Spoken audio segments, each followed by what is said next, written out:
Let's cook and taste Japan with Savvy Sensei right out of your own home.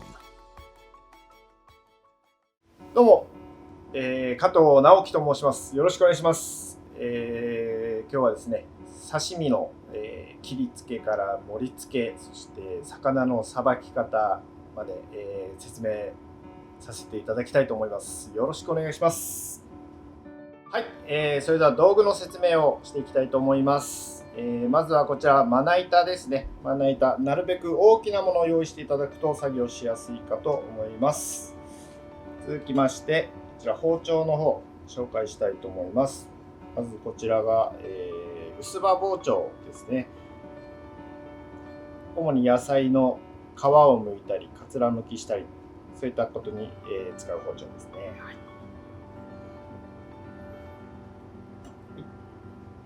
でこちらが柳刃包丁。こちらが、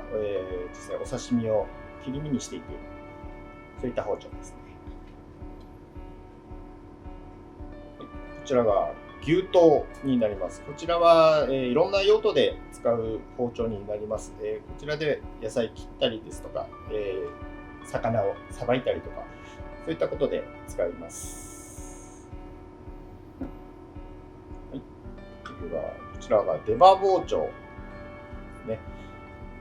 こちら他の包丁に比べ刃がしっかりしてますので硬い骨を断ち切ったりするのに、使用する包丁になります。はい、こちらがペティナイフですね。こちらは細かい作業を切り物をするときなどに、小回りが利くので便利かと思います。ですね、こちら。はい、こちら盛り箸ですね。持ち手が木で、こちら鉄製になっておりますね。こちらは、作業をする際細かい作業ができますので、先の尖ったものがいいかと思います。こちら、骨抜きですね。お魚には小骨などが、入っておりますので、そちらを抜く際に使う道具です。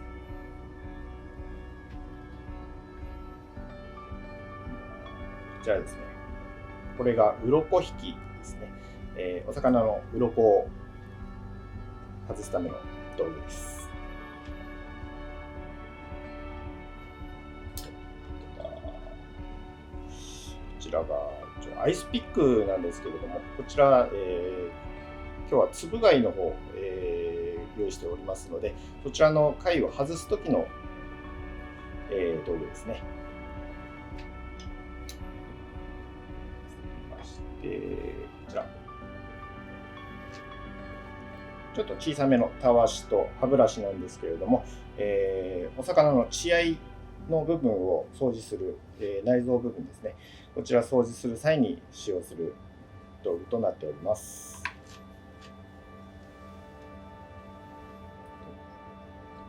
はい、こちらがおろし金と、こちらがサメ肌と呼ばれる、わさびをおろすための道具となっております。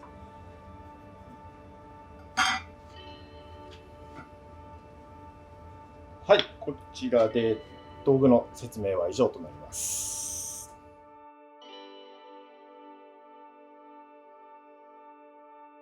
はい、それではこちら生の、本わさびを用意しましたので、こちらのすりおろし方また保存の仕方を説明したいと思います。まず生のわさびが入りましたら、茎とこちらが根の方ですね。こちら上の方が若くて下の方が古くなっております。で、すりおろすときはこちら若い方、こちらからすりおろしていきます。まずこちらですね、茎ついておりますので、こちら手でちぎってください。この茎の部分にも辛みがありますので、包丁で切り落とさず手でちぎった方がいいですね。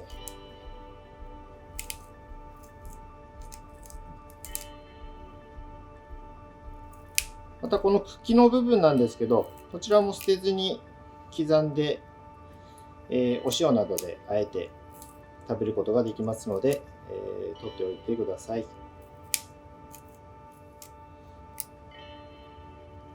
はい。そうしましたら軽く表面の汚れを、洗い流していきたいと思います。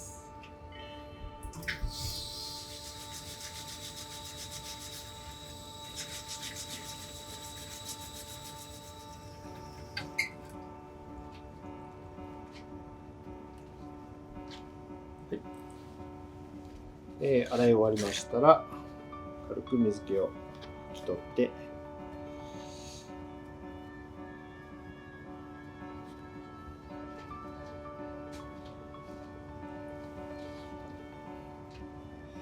で、使用する包丁、またこちら、ペティナイフ使いたいと思います。で、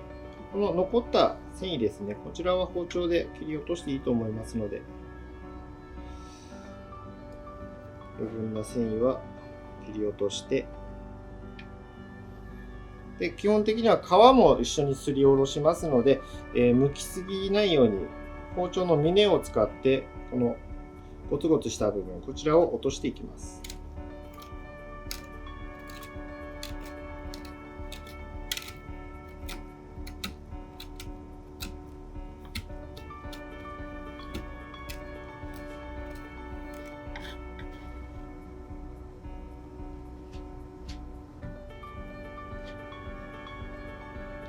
残った繊維も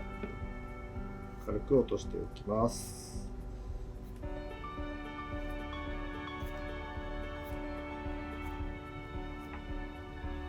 はい、これですりおろす準備ができましたので、こちらの、サメ肌と言われる、道具ですね。こちらわさびをすりおろすのに、最適な道具になってまして、わさびは繊維を潰しながらすりおろすというよりはすりつぶすようなイメージでおろしていくと風味がより立つと思います。ですりおろし方なんですけれども、こちら垂直に立てて円を描くように優しく力を入れずにすりつぶすようにおろして、この時に一方方向、に下ろしてしまうと繊維がうまく潰れないので、こちら必ず回して円を描くようにゆっくりと優しく下ろしていってください。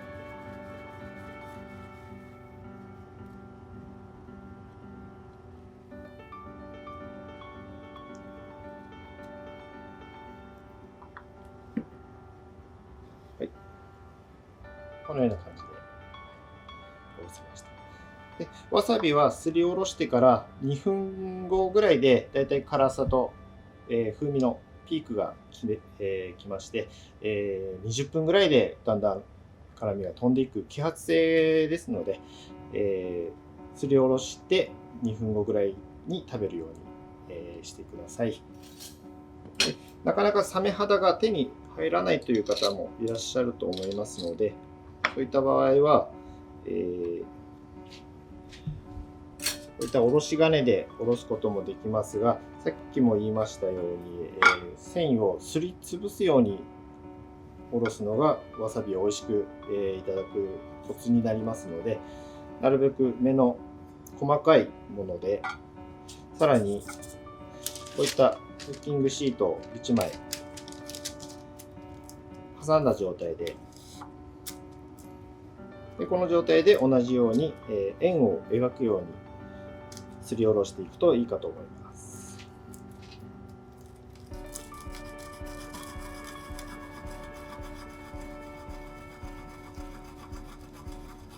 で決して力は入れすぎないように。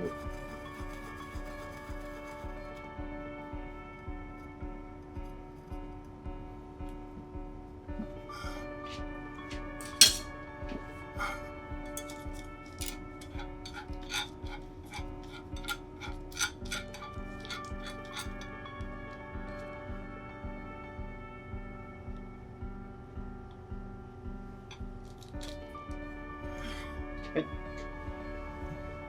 これで、生わさびの完成です。こちらの、残った方のわさび、こちら保存の方法なんですけれども、キッチンペーパー用意していただきまして、こちらを、水で一度濡らします。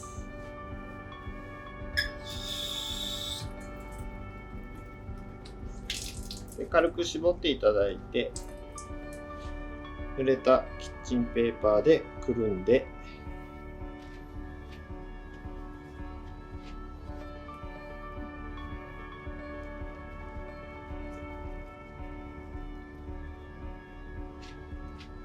でさらに、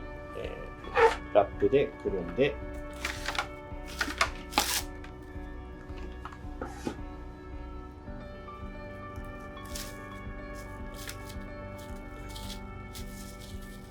この状態で、冷蔵庫でそうですね、だいたい2週間ぐらいは、保存が効くかと思いますので、このようにして保存してください。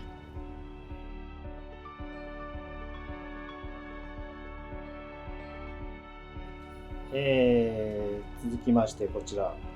次は粉のわさびの作り方の説明をしたいと思います。生のわさびが手に入らない場合はこういったものもありますので、説明したいと思います。まず使用する道具としましては、こちら合わせるボウルですね。ボウルと、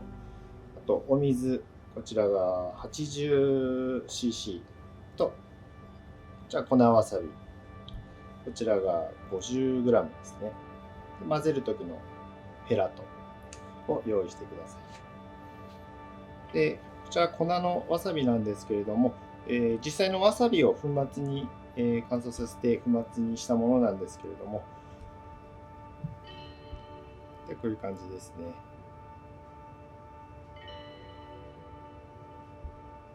でこれに水を合わせて、練っていきたいと思います。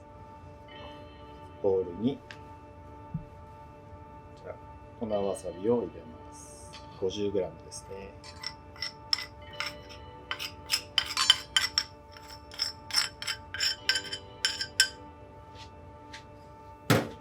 はい、こちらに、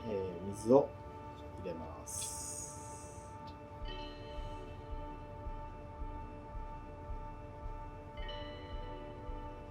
この粉わさびなんですけれども、非常に溶けやすいのですぐに混ざるかと思います。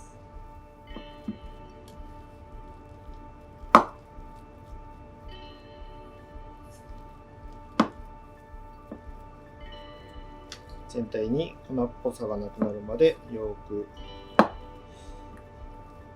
練りましたら完成です。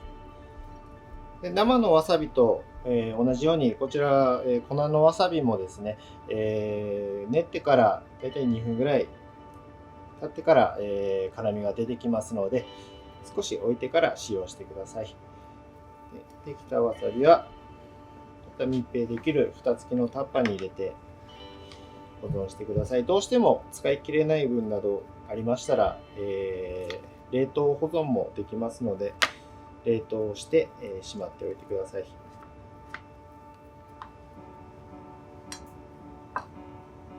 はい、これで粉わさび完成ですね。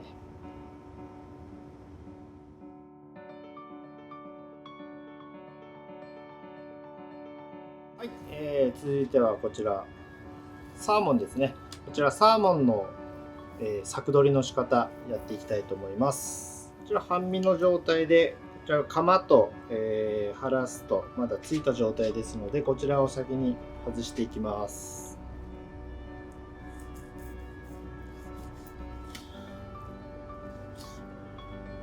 でこちらの腹骨ですね。次はこちら腹骨と背中の骨、ここもまだ、残っていますので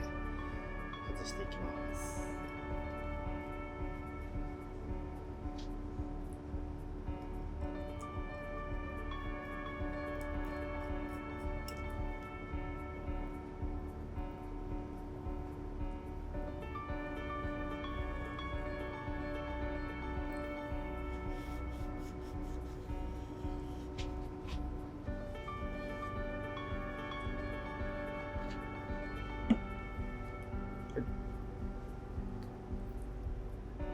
な感じですね。まず、こ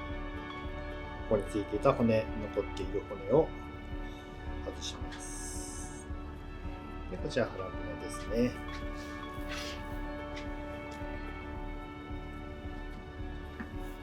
こちらも透き取るようにして、なるべく身を切らないように。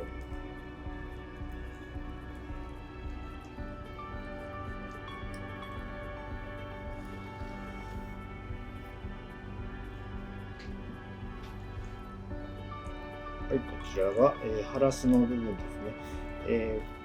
このハラスの部分と、カマの部分、塩を振って焼くだけで美味しく召し上がれると思いますので、食べやすい大きさにカットして置いといてください。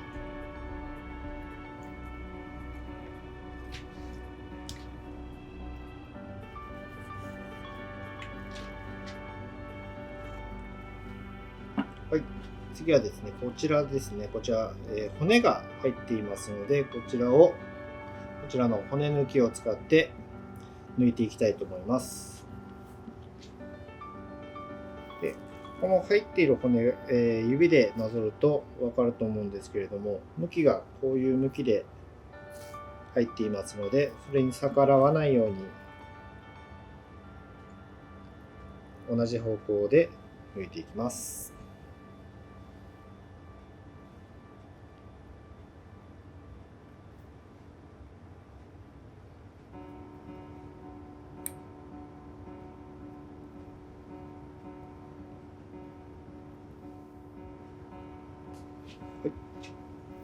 で、最後、指で触ってみて、骨が残っていないか確認して、なければ、こちらの作業は終了です。で、続いてこちらを柵取りですね。食べやすい大きさにカットしていくんですけれども、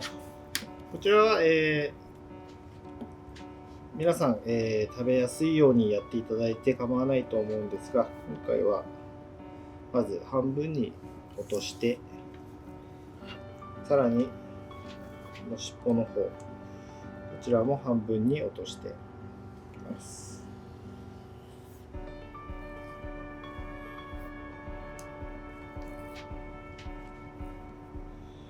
で、この中に、中骨よりは、柔らかいので気にならないという方はそのまま残す方もいらっしゃると思うんですけれども、こちらも一応口に当たりますので、中骨、こちらですね、こちらも薄く取っていきます。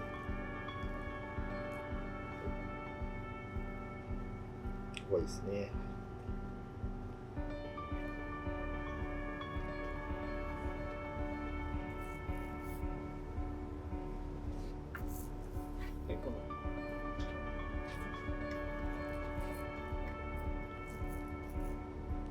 はい、これで、柵取りは完成となります。で、こちらを冷蔵庫で、保存していただくんですけれども、これもまたキッチンペーパーで1本ずつくるんで、さらにラップでくるんで、保存してください。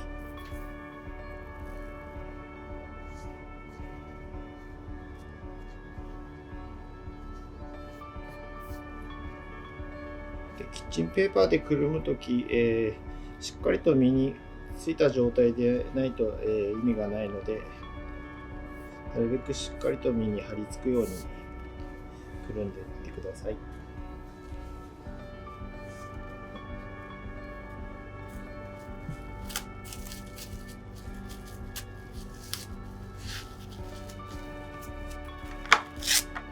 はい、この状態で、ラップを巻いていただいて冷蔵庫で、保存していただくと思います。あとサーモンは冷凍保存もできますので、この状態で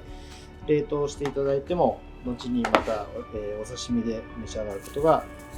できます。で、今回ですね、こちらさばくのにこちらの牛刀を使ったんですけれども、使いやすい包丁で構わないと思いますので、こちらは、やりやすいようにやっていただいて構わないと思います。はい、こちら、残った分ですね、塩を振って焼いていただいてもいいですし、あとはお出汁も出ますので、こちらスープに入れたりとか、そういった使い方もできると思いますので、ぜひ捨てずに召し上がってください。サーモン以上です。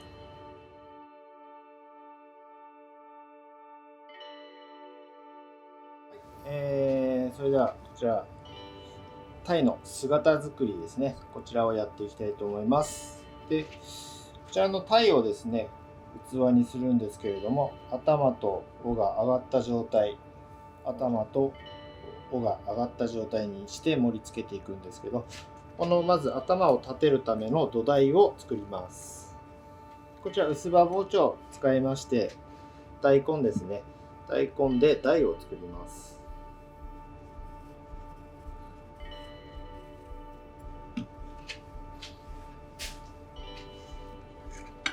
である程度高さがどれくらいになるのかっていうのを、見ながら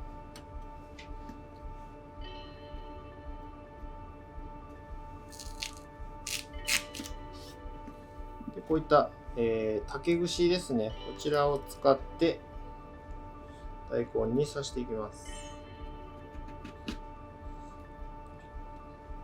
でこの頭の部分に刺して頭を持ち上げるんですけども、こちらの竹串も長さを調節します。こちらは、竹串硬いので、はい、こちら出刃包丁などを使って切ってください。はい、この土台となる大根にこの切った竹串を刺していきます。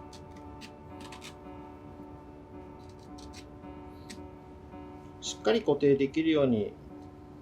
大体3本ぐらいで、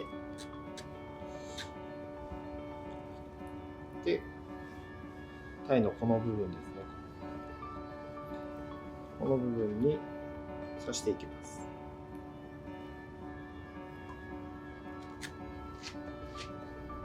そうするとこのように頭を立てることができます。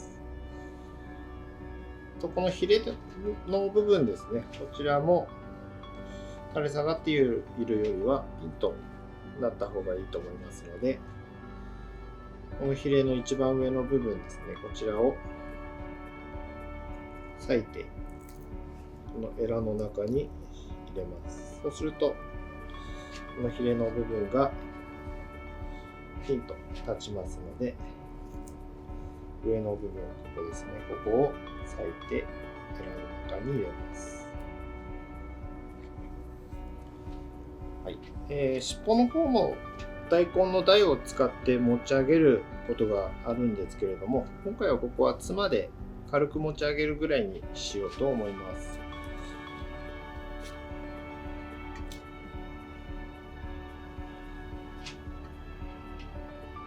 であとこの台の大根ですね、台にした大根がちょっと見えるとかっこ悪いので、こちらはつまで隠していきます。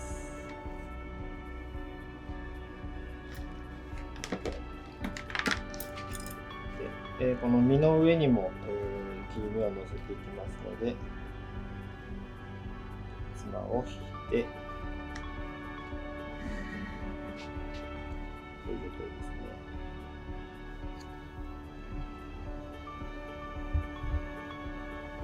奥側は高く、手前は低く。はい、それでは、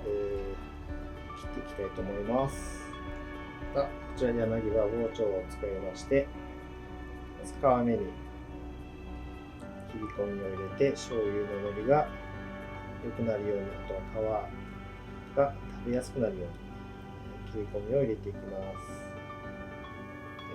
こちら先の方は身も少なく皮ばっかりなので使わないで避けておきます。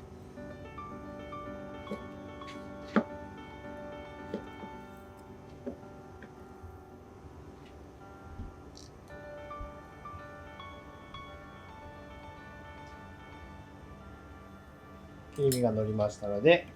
あしらいを乗せていき、彩りを整えていきたいと思います。空いたスペースを埋めるように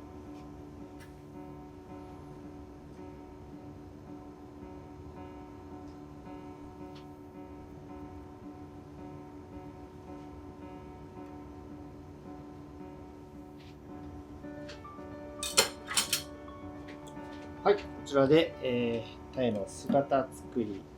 の完成です。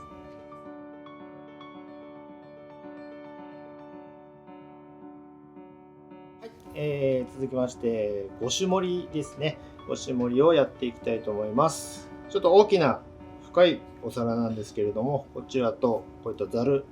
ありましたら用意していただきまして、こちらに氷を引いていきます。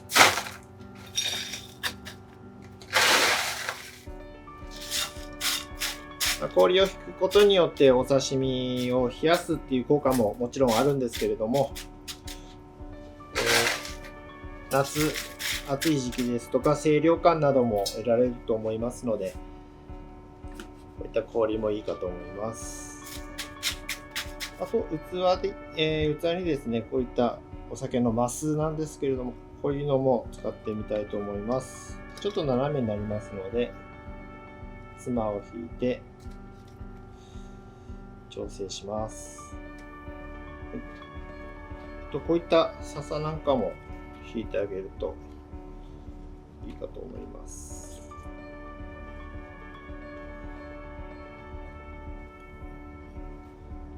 完成をイメージしながら土台を作っていきます。これで2種分の粒とあと1種類ですね、こちら置いて、あと3種類持っていくスペースを作っていきます。でこちら敷き妻をするときは手の中でふわっと丸めるようにして転がしながら形を整えていってください。こ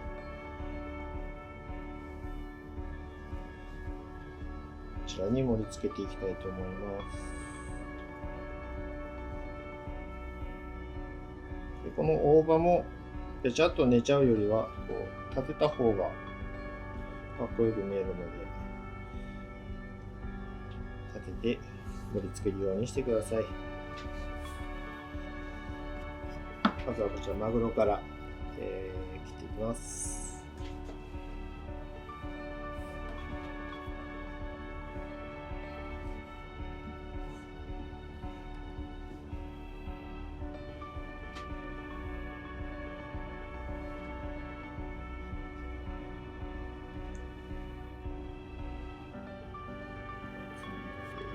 粒ですね。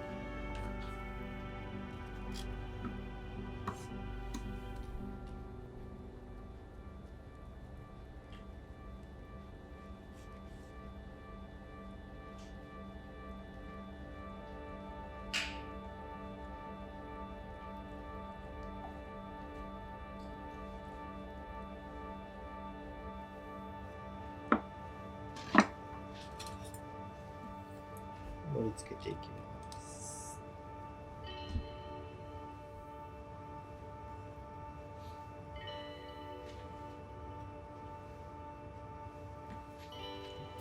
次はサーモンを切っていきます。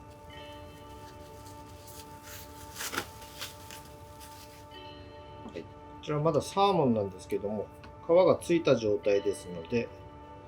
ちらの皮を引いていきます。皮を引くときは、こっちからでも、どちらでもいいと思うんですけれども、今回は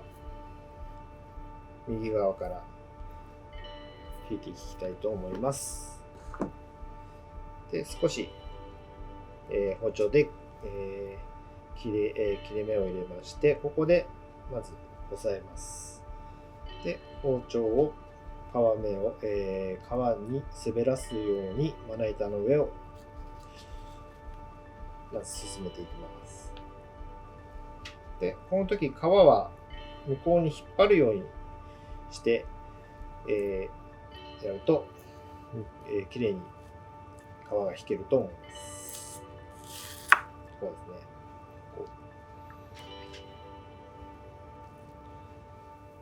で皮を引いた時にこの皮の銀色が残っている状態が、いい状態ですので、こちらが、なくなってしまうと劣化するのも非常早くて、この状態で引けるようにしてください。あと筋目ですね。筋目がありまして、この白い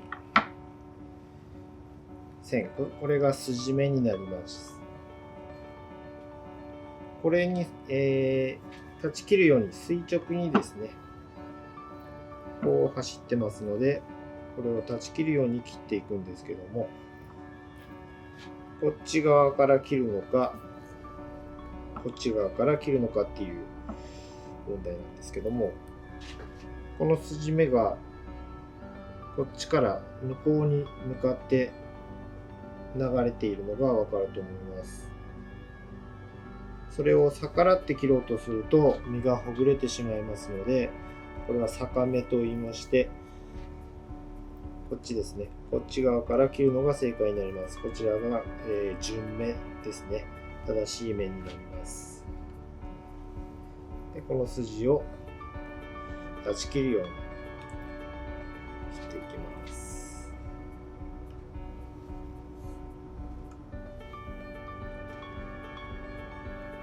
ある程度形を整えて盛り付けます。ではしめ鯖ですね。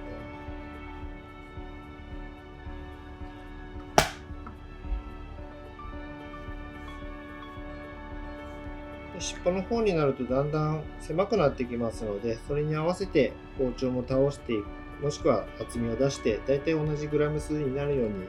切っていってください。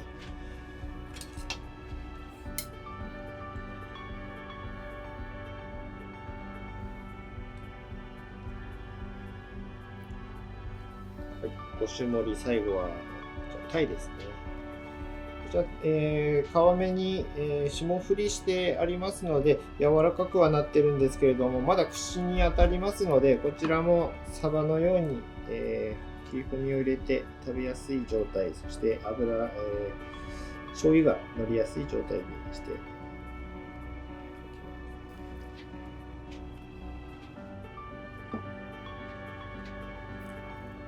こういう状態ですね。では切っていきます。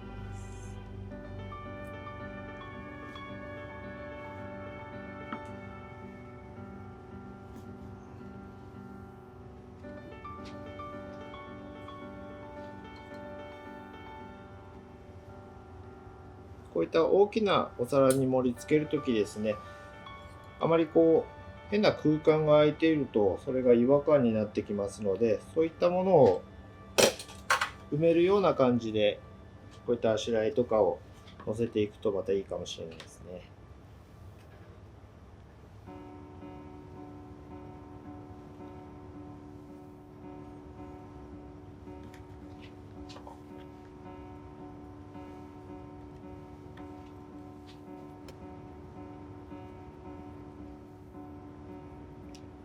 わさびの形を整えて、はい、こちらで、5種盛りの完成です。